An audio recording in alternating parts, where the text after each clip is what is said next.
Believe it or not, some fans don't trust or like reviewers or analysts. In part because it could be suggested we give the impression we're trying to be difficult.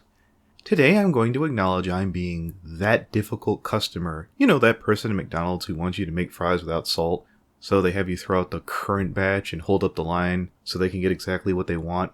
I fully acknowledge I'm probably being that asshole. So if you're upset at the end of this video, after this extensive trigger warning, you only have yourself to blame. So let's get the niceties out of the way. We get arguably the best magic duel in the show, and it's even before we hit the intro. You'd be well within the bounds of good taste to slap a check mark in the win column and go home.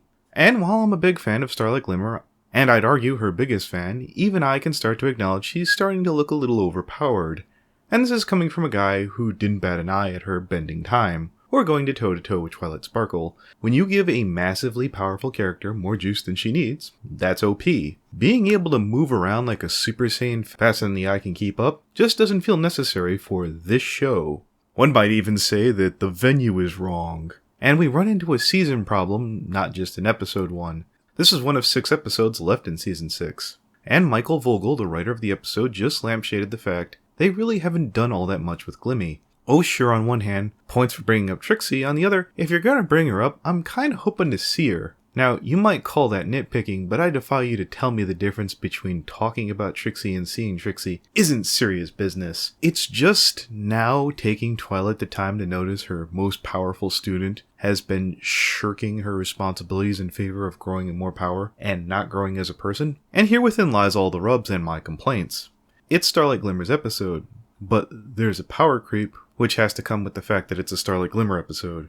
Everything that happens here makes sense. You could easily suggest that Twilight's other friends and being a princess makes it understandable that she didn't get a chance to tackle this till now. It's also understandable with Starlight only practicing magic, something she's aces at, that she'd get out of control with what she could do. And then there's this. Chantelot.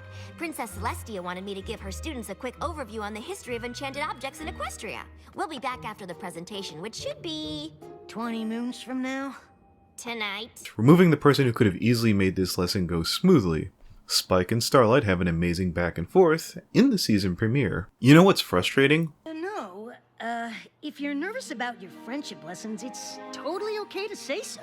Nervous? Me?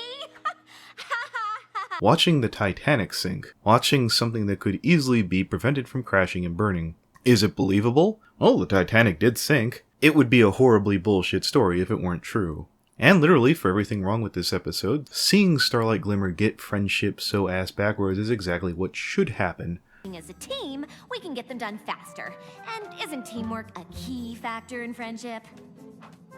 I guess. This concept is my dream episode. And I'm gonna ruin this by being difficult. Starlight's reasoning, her research, the spell names, 10 out of 10. I'd even brag about Starlight Glimmer's need to get things done as fast as possible. It's a very meta for a 22-minute episode. Glowing eyes, reverb on the voice. I'm a sucker for all of these things. Good work, Pinky. Okie dokie. What would you like to do first? The way Pinky talks here kind of feels like it's a friendly game tutorial. I'd even compliment the show staff of not only being able to strip Pinky of her personality, but show very much so that it's very much Pinky. And this is where things get creepy. Rarity? Whatever you want me to have in my mind, Starlight Glimmer? A fully lobotomized Pinky, as odd as it sounds, is still very much Pinky. Her actions, the light speed, the quirkiness, still shine through. I'd argue this episode goes miles to expose if you dial Pinky back, even severely, she'd still be a show stealer. However, for Rarity, Applejack, Fluttershy, or Rainbow Dash, not so much.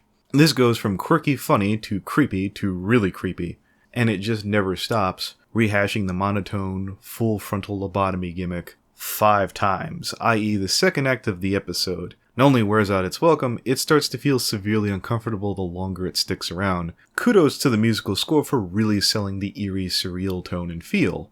So why didn't I like this episode? They lobotomized 5 of the main cast members for 5 minutes, and it felt like an eternity. Starlight Glimmer appears to have crippling social anxiety. This too is very believable.